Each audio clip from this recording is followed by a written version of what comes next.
Ora, aqui estamos em mais um The Premier Pub com o patrocínio da Guinness Zero e já sabem, podem continuar a acompanhar-nos não só no YouTube, mas também agora nas páginas personalizadas do Spotify e do Apple Podcast. Portanto, já podem ouvir os nossos episódios, seja na televisão, seja no carro, ouvir durante a viagem, em qualquer dispositivo. Comigo está mais uma vez o Tomás da Cunha. Olá, e Pedro. hoje temos aqui o nosso António Botelho e vamos distribuir isto de uma forma, porque vocês fizeram 2 jogos cada este fim de semana. Tu fizeste, Tomás, o Fulham United e o Manchester City Tottenham.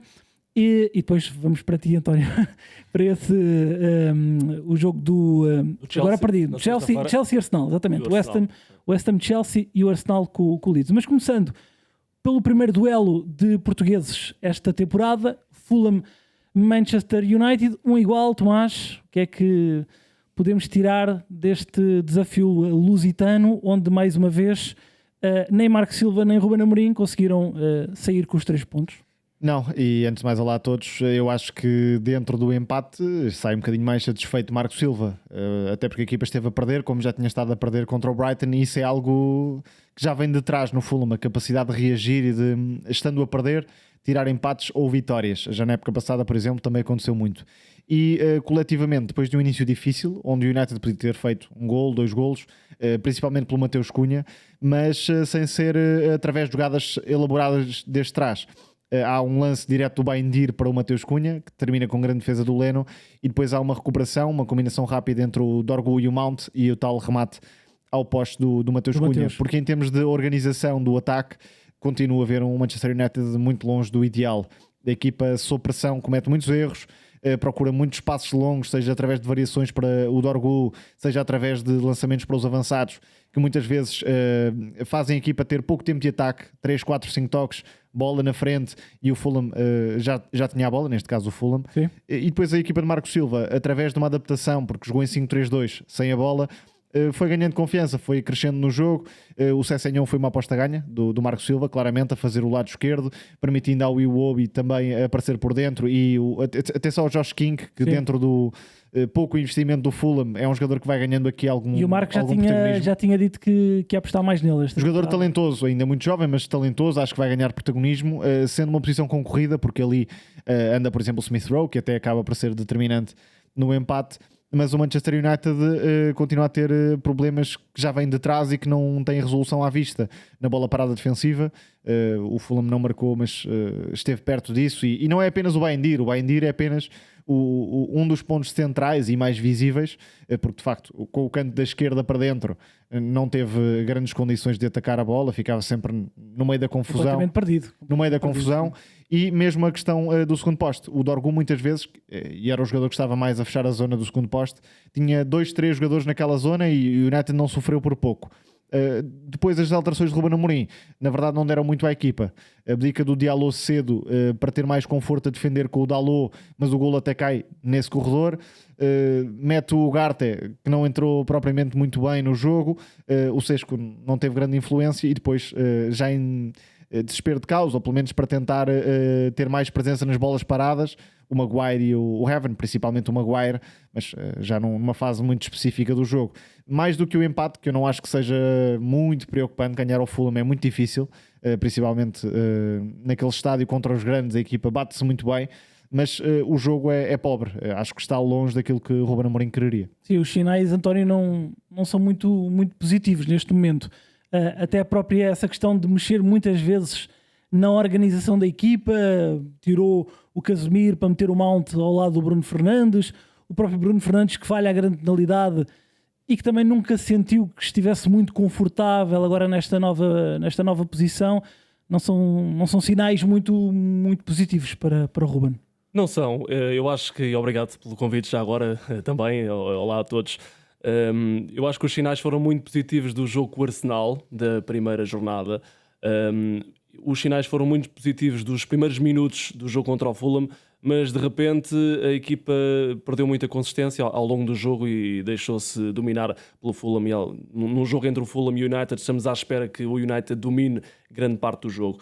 E há aqui questões-chave, na minha opinião, que que não estão a fazer a máquina carburar. A tal questão do Bruno Fernandes, tu dizias.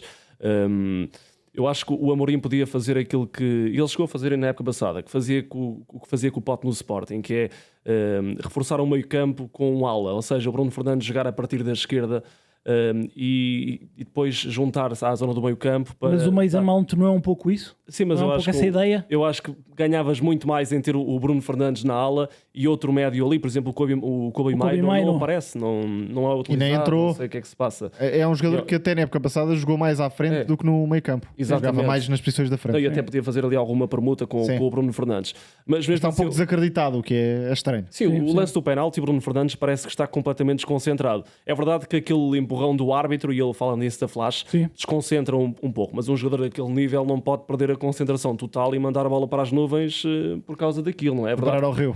Claro.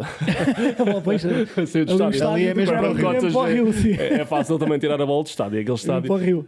Mas não pode perder a concentração. E isso revela também um pouco como está a equipa e que será que ficou muito afetada depois daquela derrota, talvez injusta, contra o Arsenal, e depois daquela bola não terem estado no primeiro minuto, o Mateus Cunha, 2 bolas, uma oposta e outra grande defesa, porque o United entrando muito bem. E o aspecto emocional também pesa aqui um bocado. E depois há essas duas questões, uma que já falaram, que é o guarda-redes, parece uma gelatina, não é? O Altay, aqueles cantos. Não dá segurança nenhuma à equipa. Acho que é também uma jogada de força para ver se o United se convença a ir ao mercado. Mas tem que contratar um guarda-redes. Tentaram o Donnarumma, não conseguiram.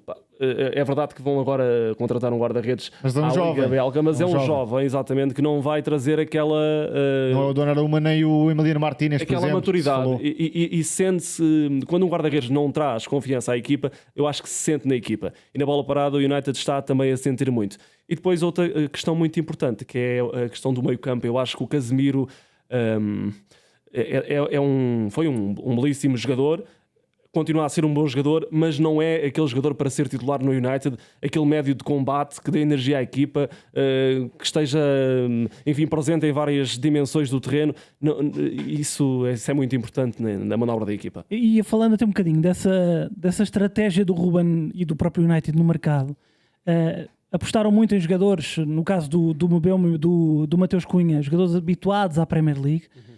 E indo aqui um bocadinho ao baú, e curiosamente metendo aqui neste baú o Fulham e o United parece que precisa de um Van der Sar. Quando o United foi, o Ferguson também tinha muitos problemas na baliza, com o Barthez, com vários guarda-redes, e depois foram buscar o Van der Sar, que estava completamente também descreditado no Fulham, e acaba por ser um guarda-redes para 4 ou 5 anos. Acho que o United neste momento precisa claramente de um guarda-redes desses.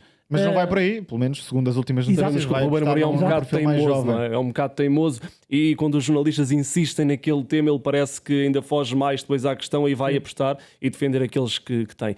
Mas é uma questão muito importante o guarda-redes, e numa liga como esta, em que as equipas criam várias oportunidades, teres um guarda-redes que dê muita confiança à equipa e que seja muito forte entre os postos, eu acho que é fundamental. E o Onana...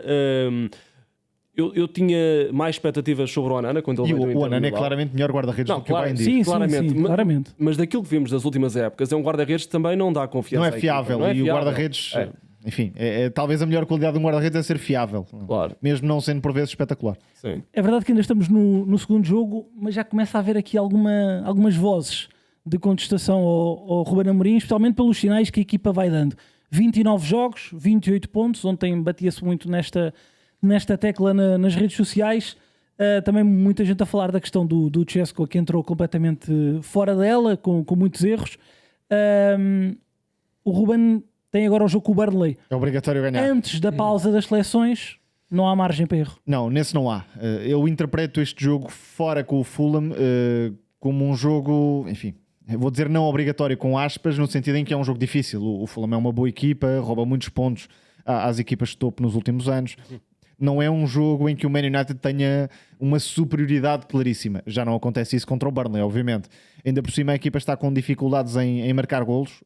Neste jogo acontece na sequência de bola parada, mas tem tido algumas oportunidades. Ainda assim, neste jogo, que não foi perfeito, naquela meia hora inicial, dispôs de algumas oportunidades. Contra o Arsenal a mesma coisa. A equipa, não tendo ainda um futebol muito controlador e capaz de se superiorizar nos jogos, tem de ser também muito mais cínica e eficaz a finalizar, e isso não tem acontecido. Depois, parece-me haver algum subaproveitamento das qualidades do Mateus Cunha, do Mbeumo, com um jogo muito direto, o Mateus Cunha avançado centro, quando claramente é melhor a descair da esquerda para dentro. Por isso, acho que nesse jogo, tudo o que não seja a titularidade de Sesco com o Mateus Cunha e Mbeumo, diria que é surpreendente. Portanto, o Sesco tem que ser titular no próximo jogo. A questão é que depois, lá está, o Bruno Fernandes vai ter que jogar ao lado e não parece que seja a solução Bruno Fernandes e Casemiro. E o Mount, que até jogou a médio centro lado a lado com o Bruno Fernandes na segunda parte, que também raramente acontece. Sim. Eu acho que para o Bruno Fernandes jogar ali tem que jogar com outro jogador mais capaz defensivamente, com mais pulmão, com mais capacidade de colmatar talvez a ausência do Bruno Fernandes ali. Até o Ruben Amorim colocar o Chesco de início com o Mateus Cunha à esquerda e o Mbeumo à direita, é preciso dar alguns retoques do meio campo e para mim é a contratação de um jogador. Mas em relação àquela... Quer já lançar vou-te já lançar esse desafio. O que eu tinha aqui falado antes de começarmos este episódio, que é, vou-vos desafiar a dizerem um nome para cada treinador português contratar até o final do mercado. Diz lá o teu para o United. O United é claramente o Morten Newman e que me desculpem os sportinguistas porque eu acho que o Sporting iria perder talvez o motor da equipa, não é?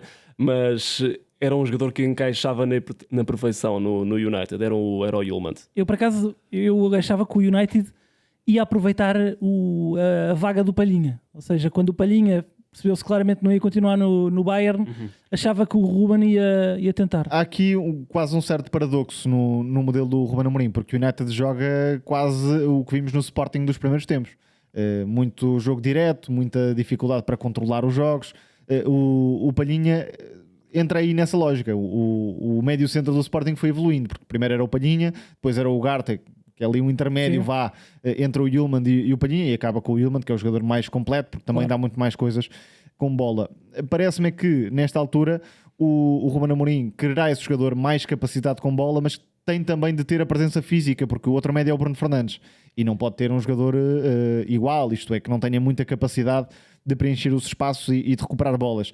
Por isso eu diria que o ideal para o United, no meu entendimento, era o Adam Wharton. Mas tendo em conta aquilo que a equipa procura do Crystal Palace, exatamente, acho que é um médio para a seleção inglesa, para futebol de topo de Premier League durante muitos anos. Agora, percebo que queiram um Baleba ou até um Yulman, um jogador mais capaz de garantir um meio campo em termos defensivos, porque lá está, é preciso também acomodar o Bruno Fernandes. Claro. E já agora, para o Fulham, falou-se muito do Kevin, achas que seria o nome certo? Falaste a questão do Ryan Sessegnon, mas claramente o Fulham, para dar outro passo nesta Premier League, parece que precisa ali de um extremo mais desequilibrado. Para mim é um reforço ideal, por uma razão. O Fulham normalmente compete muito bem contra os grandes. Aliás, é uma equipa quase única na Premier League, porque ganha mais pontos fora de casa. Estou a falar da época passada, claro. Ganha mais pontos fora de casa do que em casa e ganha mais pontos quase contra as principais equipas do que contra as equipas de baixo.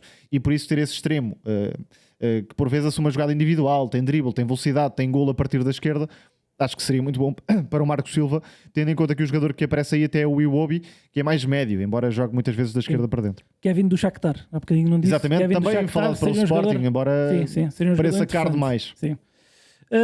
Falámos do João Palhinha. O João Palhinha que se estreou a marcar nesta Premier League. Já agora deixa-me dar aqui uma nota antes, que é o Duarte Carreira vai estar nesse próximo jogo do United frente ao Burnley, portanto poderemos também ter aqui um exclusivo com o Bruno Fernandes, talvez, ou com o Diogo Dalot, ou com o Ruben Amorim, depois dessa partida. Já mais sorridentes, não é? Esperemos nós que sim.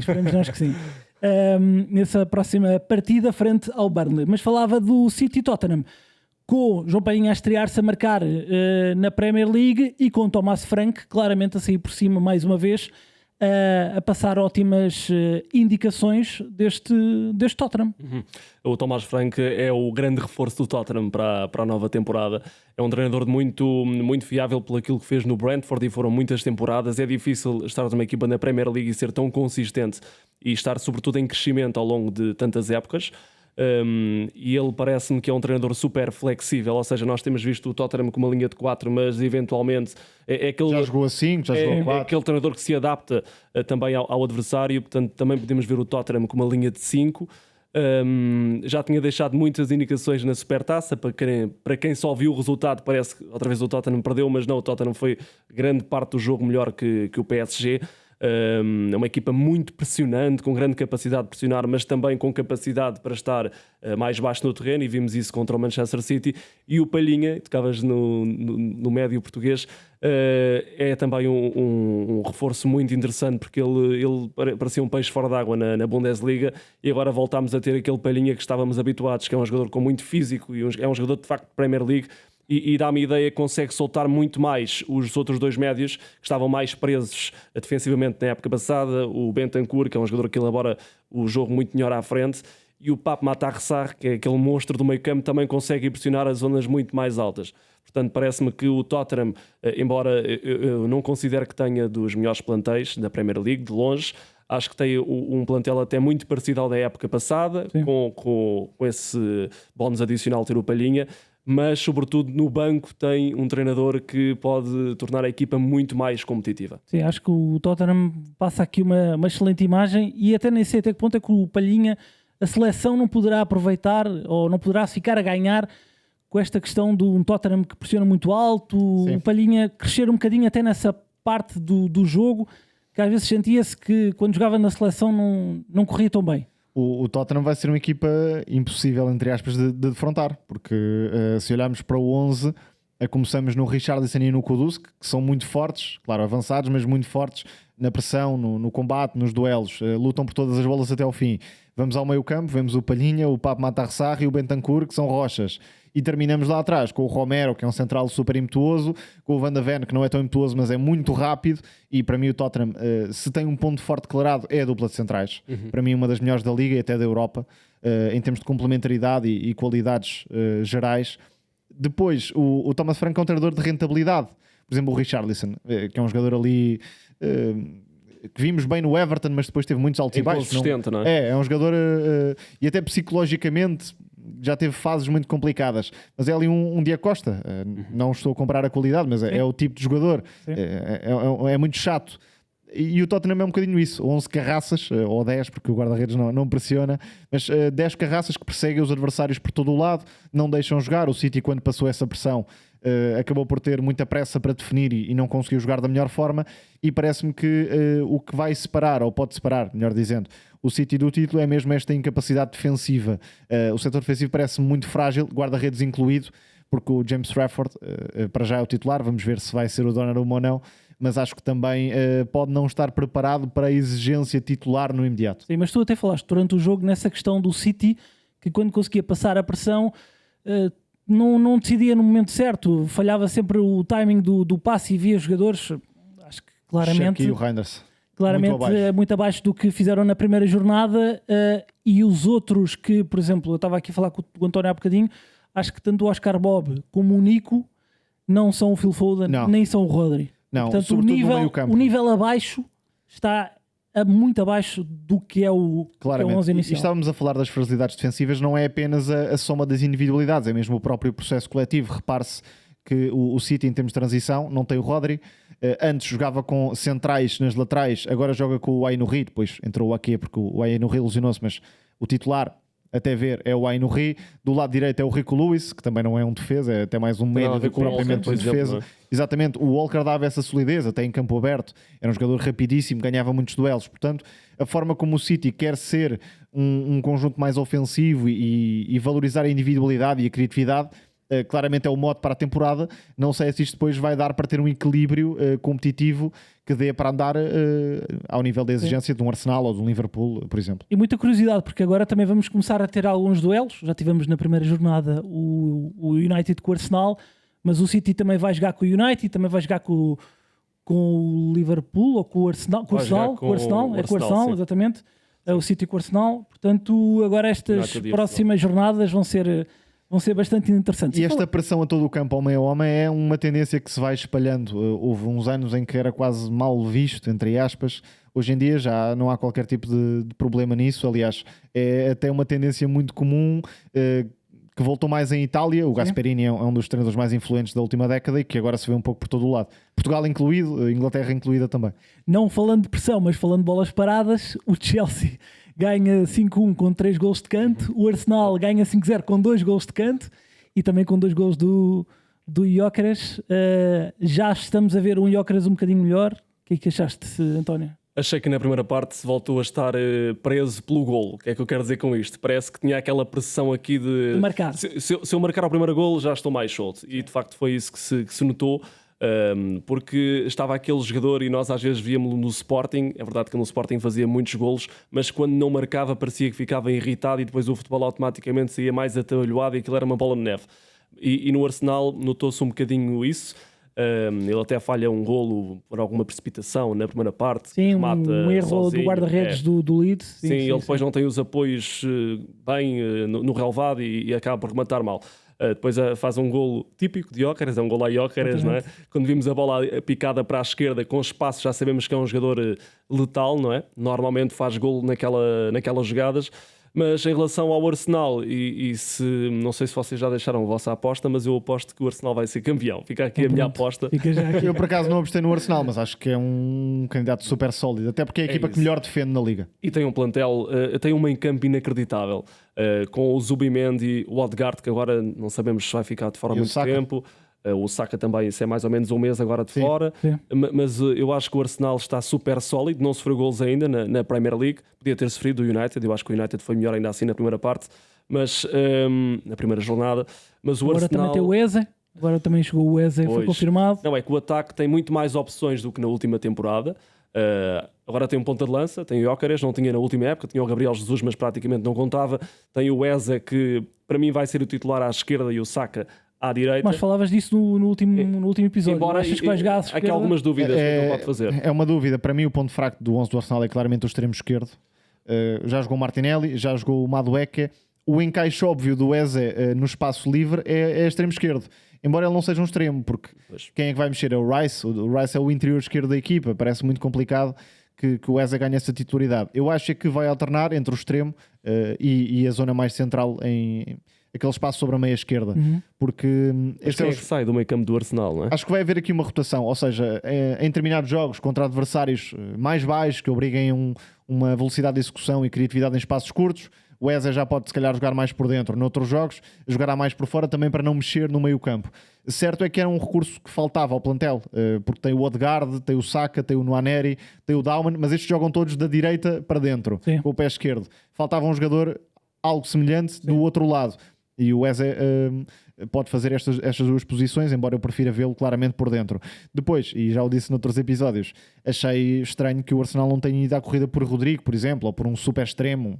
Enfim, falou-se do Rafael Leão em tempos. Estou a falar destes jogadores que claramente subiam o nível em comparação com o Martinelli.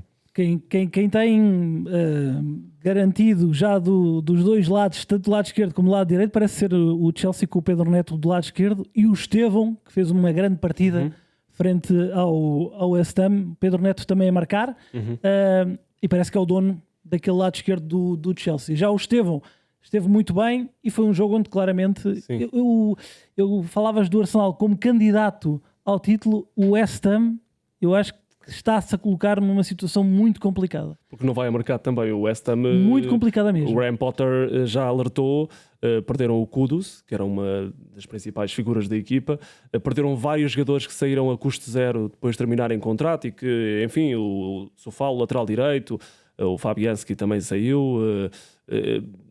Eu acho que o West Ham precisa claramente de ir ao mercado, senão vai afundar-se. E o treinador vai ser despedido nas próximas jornadas, já sabemos como é que vai acontecer.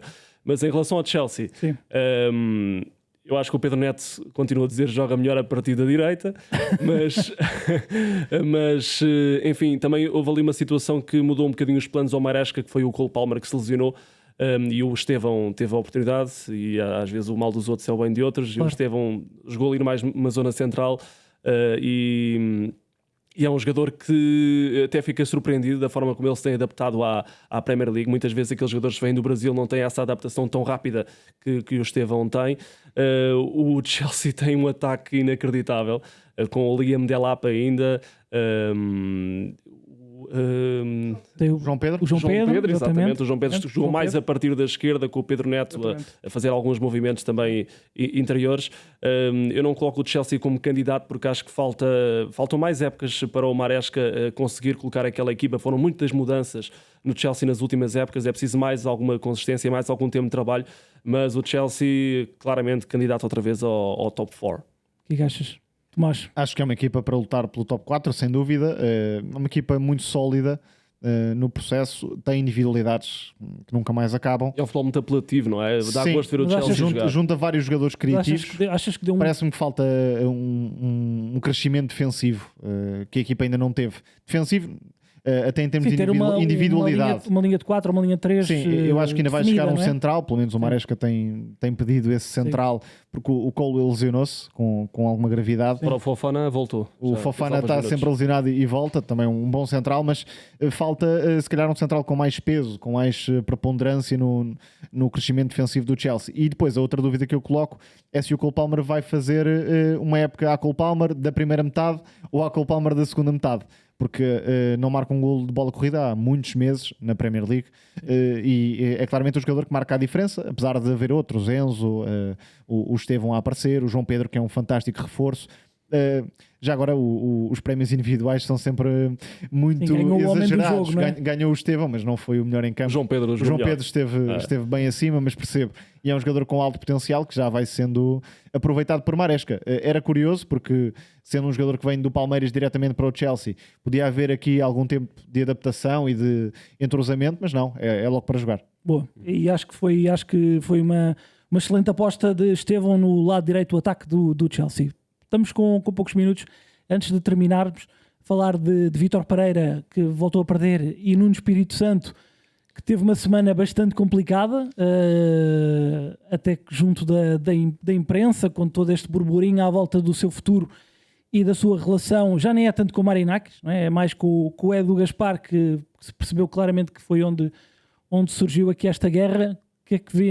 Como é que vem o futuro destes dois treinadores? O Vítor Pereira voltou a falar na questão do mercado, o Nuno também já tinha falado disso. Vai ser uma época, ou pelo menos até ao final de agosto, vai ser uma semana complicada para estes dois treinadores. Eu acho que o Forest, por plantel, tem tudo para fazer uma boa época. Não digo uma época ao nível da última, mas eu acho que o plantel está melhor.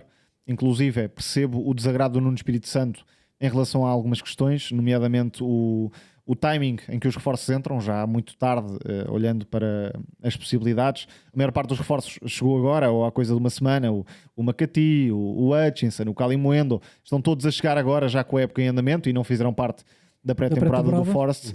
Mas o Igor Jesus é um ótimo ponta de lança, destaque no Botafogo. O Jair Cunha, a mesma coisa. A equipa substituiu o Elanga com o Ndoi, que se calhar vai fazer igual ou até melhor. Quem sabe, o Ndoi está a ter muito impacto na equipa. Reforço mais caro que... E marcando um grande gol mesmo no final da partida. Exatamente. Depois com os jogadores como o Hutchinson e o Makati, jogadores de potencial de seleção inglesa, inclusive, ganha até mais criatividade e qualidade técnica na criação para juntar ao Gibbs White, que ficou. Não perdeu muitos jogadores-chave. Portanto, eu acho que o Forest tem um ótimo plantel. Depois, não sei o que é que se passa internamente. Acho que não deve ser nada fácil trabalhar com um dono como Marinakis. Vimos todos aquela situação no relevado na época passada, que foi um bocadinho atirada para debaixo do tapete. Eu acho que vai ser insustentável. O Forest, a não ser que difícil. É que eu acho que o Nuno Espírito Santo, a Primeira Liga é uma liga tão difícil que ao primeiro momento em que ele tiver uma série curta de maus resultados, vai ser despedido. E vai jogar a Europa, que também complica. E há essa questão, é como é que um treinador vai agora entrar nas competições europeias com jogos de 3 em 3 dias, com esta pressão que vem da direção. Portanto, eu acho que tem tudo para correr mal. Ou a direção dá um voto de confiança imediato. E também se falou de uma má relação. Pode haver uma reviravolta, na imprensa inglesa. Má relação com o Edu Gaspar, que agora é o diretor-geral do grupo. Sim. Ou há uma reviravolta aqui, e às vezes há reviravoltas neste caso, ou eles entendem-se porque têm que remar todos para o mesmo lado, ainda por cima estando o Forest na Liga Europa, ou então eu vejo uma situação insustentável mesmo. Vamos então ao golo da jornada oferecido pela Guinness 0.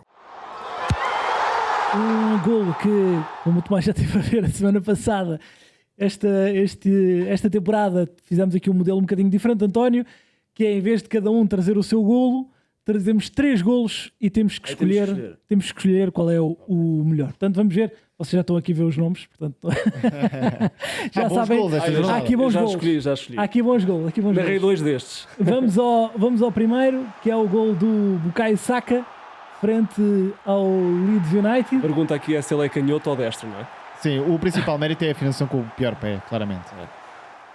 É isso, e o próprio ângulo também. Sim, neste tipo de finalização é sempre aconselhável fazer um remate de baixo para cima, para dificultar a ação do guarda-redes, e Entra perfeitinho. É um grande golo de Bukayo Saka com o pé direito. Parece que o homem é destro, não é? Isto é... Fazer então o segundo golo do Arsenal frente ao Leeds. Vamos ao próximo golo. Pode ser, podemos seguir a ordem.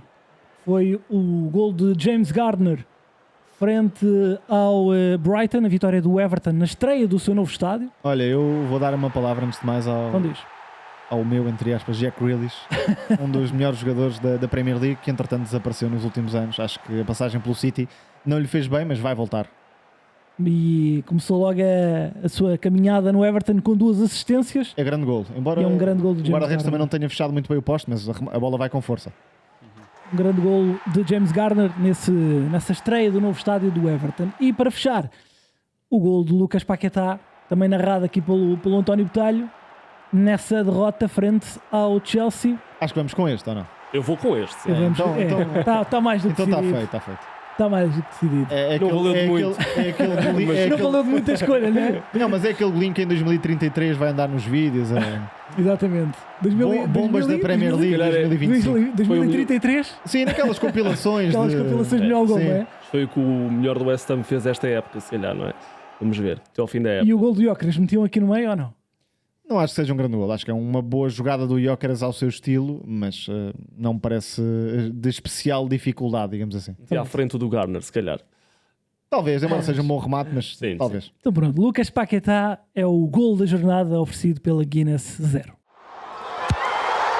E está tudo dito, meus amigos. Mais uma semana de Premier League. Isto já começa aqui a animar. Para a semana temos então a última jornada. Que temos Estamos a gravar em dia de Newcastle-Liverpool, atenção. Exatamente. Que é também por isso é que não falámos, bom. por isso é que também não falámos desse jogo.